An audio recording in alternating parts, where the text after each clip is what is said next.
April, Lisa, and William. Mr. Davis, you're on. 2 minutes. Come on out here so they hear you. Okay. Okay. Good evening. My name is Todd Davis. Louder. You can't hear in the back? Okay. No. Good evening. Is that better? Yes. My name is Todd Davis. How we doing today? Good. Yeah, good. I am running for the Hayward School Board, if you guys didn't know. And I appreciate your vote. But I'm here to say why I'm running, and that's simple. I was born here, and I was raised here. I attended Lower Eaton High School, Lower Eaton Elementary. I attended Rural High School. I worked with the youth group here. I went to UC Berkeley. I took a class at Chabot. I care about the city. And while I was at UC Berkeley, I mentored students so that they could get into either trades or they could get into college. Now, work with a youth group. And when the youth group brought some issues to me concerning the school district, I said rather glibly, you tell your parents, I'll help you. We talk to your principals, we talk to your teachers, and we'll take care of it. When I attended the school board meeting, I saw that it was not so easy. There were things at the school board meetings that I didn't expect to see. And so I said, you know what? I can't tell them that they can be future leaders and that they can make a change if I wasn't willing to help them make that change. So I'm running for that reason. And we all know that our schools should be doing a lot better.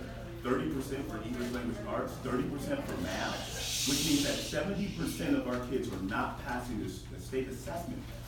That means that they don't have the basic functioning skills, not just to compete in a local economy, but in a global economy. Our kids deserve better, our community deserves better, and you deserve better. Because these kids are future doctors and lawyers, and they're the ones who will be making decisions.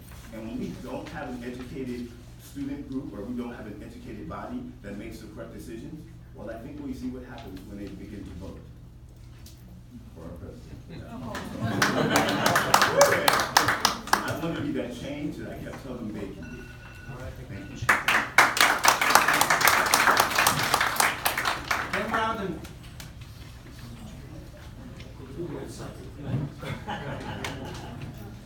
Good evening, everybody. My name is Ken Rawdon, and I'm running for the board as well. A little bit about me. I have been a teacher, classroom teacher in Hayward Unified Schools for the last 28 years. And I've taught at every level. I also taught for 8 years at Chabot College at night and enjoyed that as well. I retired in the spring of 2017, and what is motivating me to run for the board, I can honestly tell you, are the students I've worked with for all these many, many years. I can tell you that I believe in them. I still believe in them. I miss the classroom every single day.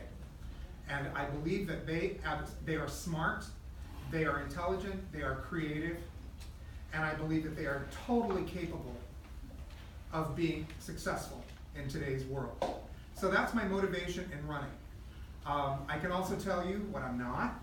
I'm not a career politician by any means. This is going to be it for me. So I don't see this as a step to something else. You know, it's like this, and then city council, and then state assembly, and then, no, it's not gonna be that way for me. This is it. I honestly believe that in my retirement, even though I'm not in the classroom anymore, I can have the same effect for students at large throughout the city of Hayward by serving on the Board of Education. And that's my motivation for running. It's been 30 years of watching boards come and go in this town.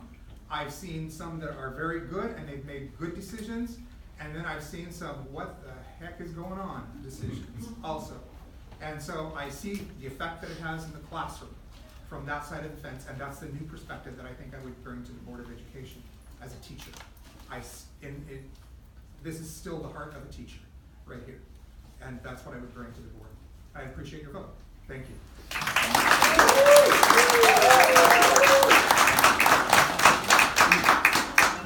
April Oquenda. All right.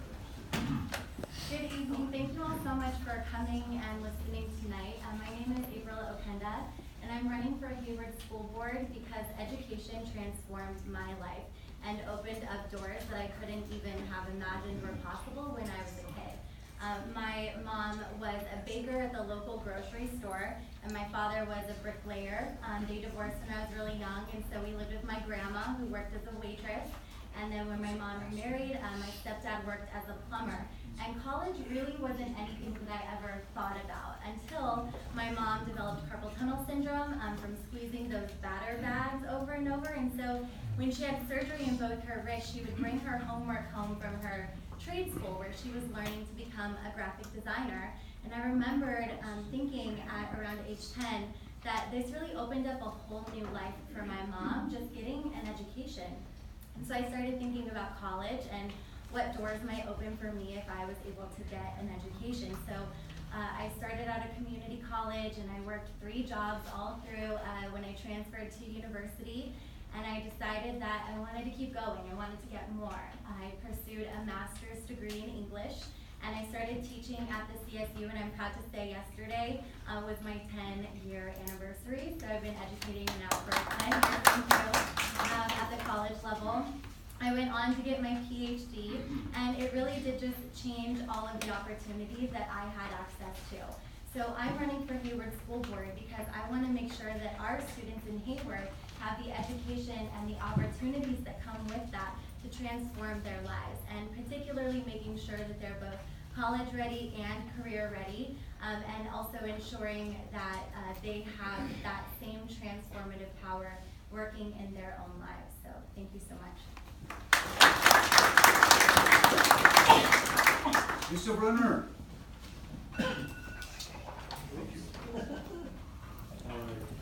Okay, good evening. My name's Lisa Brunner, and I'm running for re-election on the Hayward School District. After 8 years, I started in 2010 because I have always believed in the students of Hayward. I believe they deserve the best and can do the best. I am a parent of 2 Hayward High graduates, and I got tired of people saying their education wasn't good despite they both got scholarships. One works for Channel 2, one's an adapted PE teacher. And they're not any different from anyone else's students. When I came on the board, it had nowhere to go but up. Our graduation rates were in the high 60s. The last 5 years, it's been in the mid-80s, which is the state average. We exceed the state average for A through G requirement. We believe that students should be able to have a choice when they graduate, college or career. That's what we're focusing on. We have many programs to help. We have AP, we've expanded that. We've expanded Puente, we've expanded Avid. We are the first district in the state to have Puente in our middle schools. We have middle college. We've brought up dual enrollment.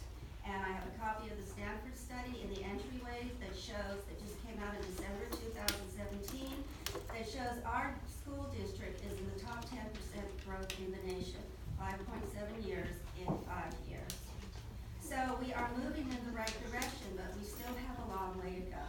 Socioeconomics and a lot of first-generation kids, it makes a big difference where you came from, and we want them to know that they can go to college. That's where they want to go. Trades, they can go. We want to continue to move forward, and I'd like to be a part of that continued success, that continued growth, and that continued stability. I believe education is a great equalizer in life, and I believe every child has the right to a good public education, and that is what we're striving for. And we've expanded parent involvement because as a parent, I believe your first teacher is your parent. Thank you.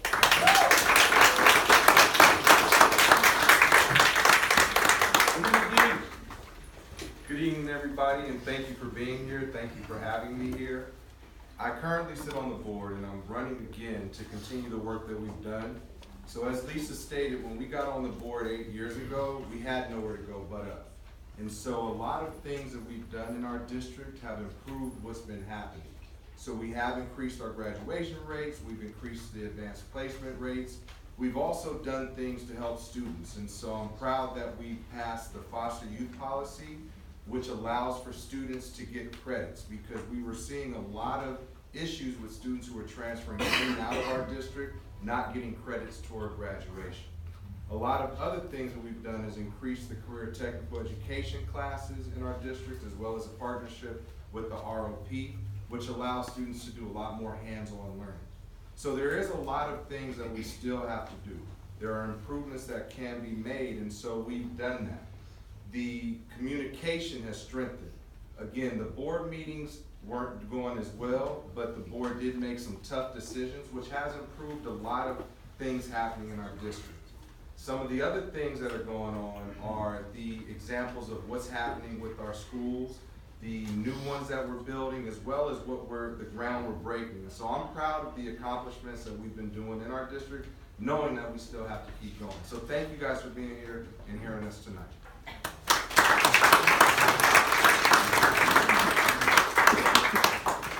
Frank, you have a couple of questions for us? Sure. Here. Yes, there's 2 seats here, and I need to see. Right, 2 more chairs over there. Let's see. All right, question number 1. All right, so again, we'll start now with Mr. Rawdon. 30 seconds for your answer, and then we'll go back all the way to the end.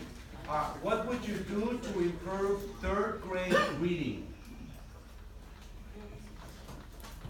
Well, I taught middle school and high school, so elementary is not exactly my strongest point, but I know that we can do better and we can bring people in to read and more time in general. I know for myself, when I was a kid, my mom made me read an hour every day. That made me read, and it's over time. So that's what I would do. Oh, 1 second here, I just didn't do that. After my 30 seconds here. Hey, timer, it's only 30 seconds. I know that, but I don't have minutes, I don't have to have minutes. You should have seconds. There's a timer. I know, but it's minutes. Excuse the interruption. Oh, there we go. Excuse my chicken scratch on the nameplates too, please. It doesn't go to seconds. That's weird. You just cut them off at 30 seconds then? Yeah, I could do 3rd, well, yeah. Ready? I'll just count. Ready? Go ahead. Hayward. So 3rd grade reading level, I volunteer at Glassbrook Elementary School, and something that I go in often to do is work with students on their reading. So having more community volunteers come into our school, more family engagement, I think is a great solution for helping students improve their ability to read. Having one-on-one time with someone who can help them sound out their words and understand what they're reading is really important. So just that one-on-one time, I would do everything that I could to involve our community more and bring volunteers into the classroom. Thank you. Lisa? Okay, we start with professional development for our teachers, but we've also increased parent engagement. Again, those are your first teachers. We have parent universities, so we help teach parents some best practices. Lisa, louder, please. Oh, and to read with their children. I always did, and those of us that involved, we all did. Mentoring is a great idea. We have YEP after-school programs now at all of our schools, K through 12. There are homework clubs where our students can get one-on-one mentoring, and we encourage them to. So it is a process that you have to do by continually doing it over, and so it's, you know, it's there, and we just got to encourage the students to take advantage of it, and their parents. Thank you. So in kindergarten to 3rd grade, we're teaching students to read because in 4th grade on they have to read to learn. So some of the things that we've been doing is really looking at the data and then trying to put in place programs and structures that assist students in reading. So professional development is one, as well as trying to increase the number of students who are working with, or excuse me, people that are working with the students in pull-out and things of that nature, as well as parent engagement. We've done a lot of that, and so we have a volunteer program and process in place that allows people to come in the classroom. I tutored actually at Eden Youth Center, 3rd, 4th, and 5th graders. And one of the things that I think strengthens it is one-on-one. Speak up if you can, Todd. I'm sorry. I tutored at Eden Youth Center, 3rd, 4th, and 5th grade. When I worked with the Big Brother, Big Sister program, when I worked at Eden Youth Center. One of the things that strengthens it is that one-on-one tutoring. Another thing that strengthens it is expanding our supplemental programs, the YAPs, the Puentes, when College Bound was around. Those programs reinforce the concepts that are already introduced. We need to expand them. We need to bring some of them back. And what we also need to do is encourage more of the community to get involved. Question number 2. What are your 3 goals for HUSD, and tell us how you will achieve at least one? I know it's difficult because you only have 30 seconds, so you All right, April, you're on. 3 goals. 3 goals. Safety. So something that I've been worried about in the last year is some of the PA systems at our schools have been inoperable for several months. That is a huge safety concern. So addressing things quickly like that is important. So safety, community engagement, I already talked a little bit about that. I am a community volunteer, and I know many of you have a heart for service as well, so I would do my best to reach out to the community and get all of you involved to come work with our students more. Okay, my last one is student success and an educator, so there's a lot of benefits on that. Sorry, I'm out of time. Very good, thank you. Lisa? Okay, for me, it's safety, academics, and modernization. Safety, we have our safe and inclusive school programs. Our students have to feel safe before they can do anything else. Academics, we focus on K-1 through 12. I would like to see more preschool because kids who go to preschool start kindergarten ready and they start way ahead. And that is what we're really lacking. I'm sorry, Measure A did not pass. Modernization and technology. Our children need access to technology. That's why I'm supporting Measure H. Our schools do not have the capacity. If every student had a computer and went online, it would crash the system. Our schools are 50+ years old. They are desperate in terms of modernization, and rebuilds are too expensive. Well, so safety, increasing academic achievement, as well as a positive budget. So what we've done is we've done a master plan, and we've had our staff look at it to check the PA systems as well as fencing and security. Increasing academic achievement by giving students opportunity at various programs, and then a positive budget, making those tough decisions, but making sure the district stays afloat and not become negative. Your name, please? That was Will McGee. Sorry. Willie McGee. Will McGee. All right, Todd? Okay, thank you. Safety, Okay, go ahead. improving safety, improving our student success, and improving our learning facilities. We just had Measure O, but the money wasn't managed correctly, and so many of the schools that should have been built haven't been built. Improving student success, as I mentioned before, 30% passing math and 30% passing English language arts. We need to increase the partnership with our community. We also need to improve the infrastructure inside the classrooms so that the teachers have the critical tools they need to help the students succeed. Thank you. Okay. Mr. Ramos? Financial and fiscal responsibility and accountability to you. That's one of the biggest things. I want to make sure the bond issue is going to be on the ballot in November. I support it, but I want to make sure that there is oversight and that the oversight has teeth in it. The second thing would be academic achievement, much like my friends up here. However, in academic achievement, I'm not necessarily talking about graduation rates. I'm talking about what's the quality of that education. I can remember when it was announced that Mount Eden had 94% graduation rate, and somebody at a board meeting came forward and said, I really question that. So do I.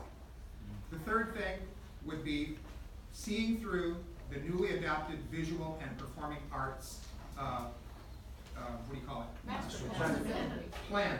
Thank you. That the district has adapted. It's one thing to adapt it, and it's another thing to implement it. So I want to be part of that.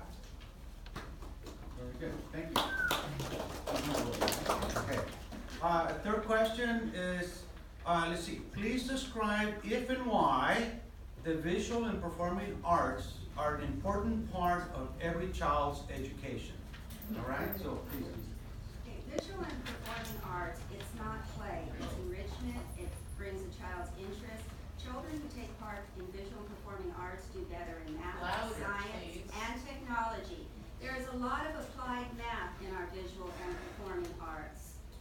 So the creativity and the confidence that students get from visual and performing arts also makes them more likely to want to challenge themselves in other areas. Children that take part in visual and performing arts graduate at higher rates, go to college at higher rates, and they just succeed academically at higher rates, and that's the reason why we find this visual and performing art program that we started very, very important to support and continue to support. So we need more than 30 seconds for this question. But yeah, the visual and performing arts are very important because you can really work with students in a variety of ways. So the board just approved this master plan, and then we're in the midst of trying to figure out how to get it to go from kindergarten all the way to high school. And so I know we're doing a lot of partnerships with the Hayward Arts Council, who just moved into one of our facilities, but also working with them coming into our elementary schools to do things. And one of the ideas is you get into a classroom and do finger painting. Show children how to do rectangles, squares, whatever, and then the teacher can later on measure that, get angles and stuff like that. So those type of ideas are how we're also trying to make this VAPA plan come to fruition. Visual and performing arts, as we know, some students, that's exactly part of the reason why they go, because their interest may not be in the traditional subjects, but when they have visual and performing art, it enhances it. Also, let's think about that. It's not just play, but it's oration, it's presentation, it teaches them public speaking. It gives them a skill set that you don't necessarily get in a traditional school setting, but allows them to function better in all subjects, in my opinion. And then lastly, if they're so important, why wasn't it built off of Measure Out? So, trying to get me to speak for 30 seconds about this is gonna be a little difficult, but that's okay. Listen, I agree with everything that everybody up here has said, but beyond any of that, for the students, it is fun. It is a time in their day when they can be themselves. I think about English language learners. I think about teaching choir, which I taught for many, many years, and I was just sitting here counting up the last year that I taught, my choir sang in 11 different languages. It levels the playing field. That's just one example. 30 seconds is not enough time to answer this. It's not an extracurricular, it's co-curricular, and it needs to be at every single level in our school district, and I'm thrilled to be part of that.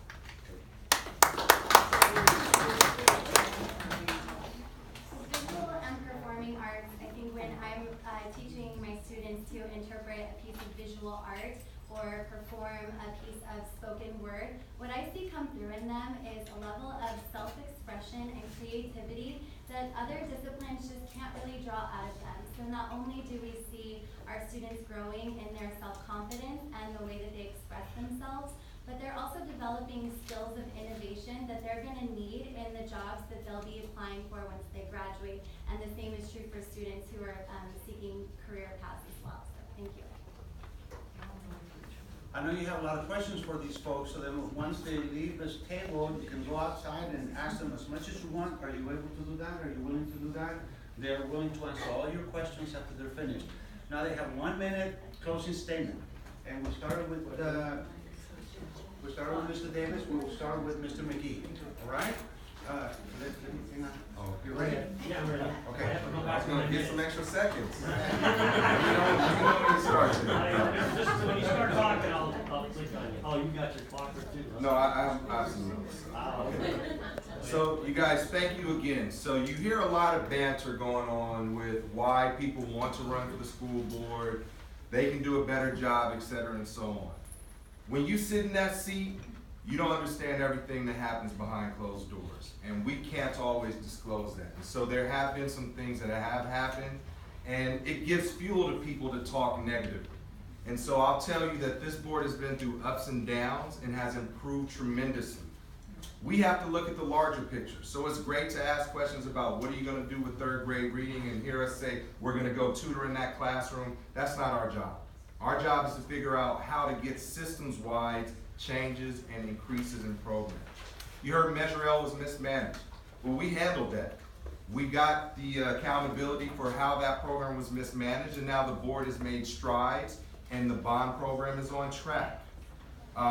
You heard about PA systems not working and safety. That was at one school, and so now things are being taken care of. I know that I have experience. I'm currently a middle school principal. I've been a classified employee as an instructional aide, a teacher, and an administrator. So I appreciate you guys being here, and thank you for your support. Okay,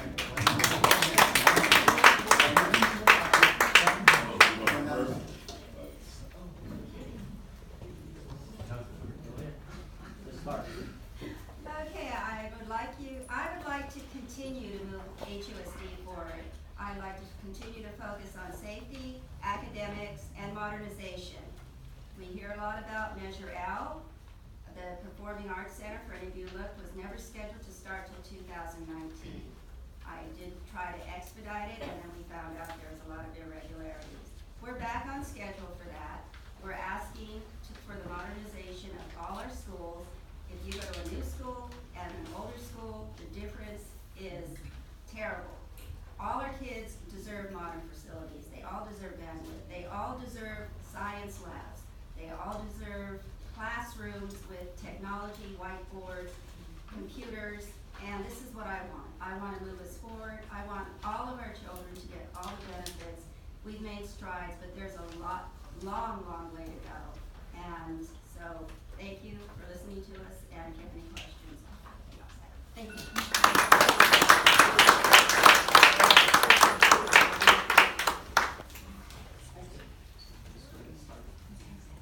Thank you all so much for coming. I'm running for Hayward School Board because I want to be part of the effort that sends our schools in the direction of positive change, and so that we can uplift our students. When my husband and I decided to make our home in Hayward, we heard warnings all the time, don't move to Hayward, we're thinking about having a family, and when you do, you're just gonna leave. And we hear a lot of young couples go through this debate of if we should keep our kids in schools. And our answer to that wasn't to leave, we decided to stay. And I am committed to doing work in my community. It's just something that I've done in any community I've lived in, and Hayward is no different. If anything, I've gotten more involved in how I can help support our students, and I will continue that effort.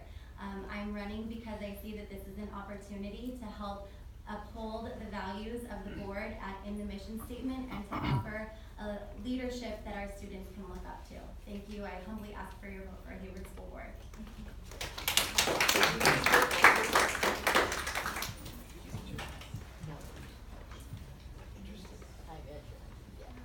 I asked for your vote this evening because I'm running for the Hayward School Board, like I said earlier, because of the students in Hayward.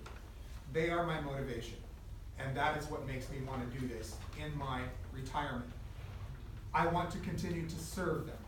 I want to continue to offer them the quality education that I know they need when they get out into the world. And I really feel like I'm coming at it from a unique perspective, having been a teacher for all these many years.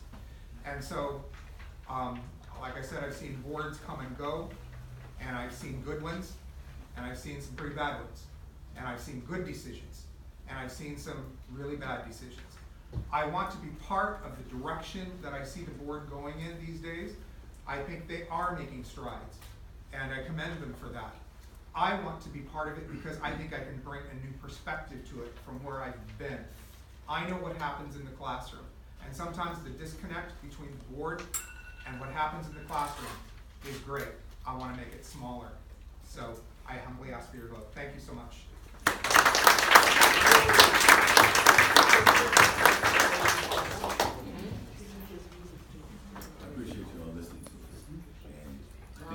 I appreciate you all listening to us, and as Mr. Oquenda said, many people will give you warnings about staying away from here. But I was born here and raised here. So instead of the warnings, I decided to get involved and make change. As I said before, I've mentored young people, I've tutored Eden Youth Center, I run a youth program for kids in Hayward. They deserve better.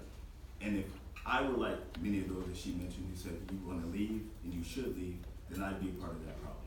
But what I need to do is roll up my sleeves and become involved. I appreciate some efforts that have been made, but the majority of efforts I've made have really fallen. And our students deserve better than just promises and existing programs if they are expected to compete in this changing economy, in this changing world. The best way to do that is remove what's currently there to bring in a set of fresh, innovative thinkers and people who have the passion and determination to make this district better. Thank you.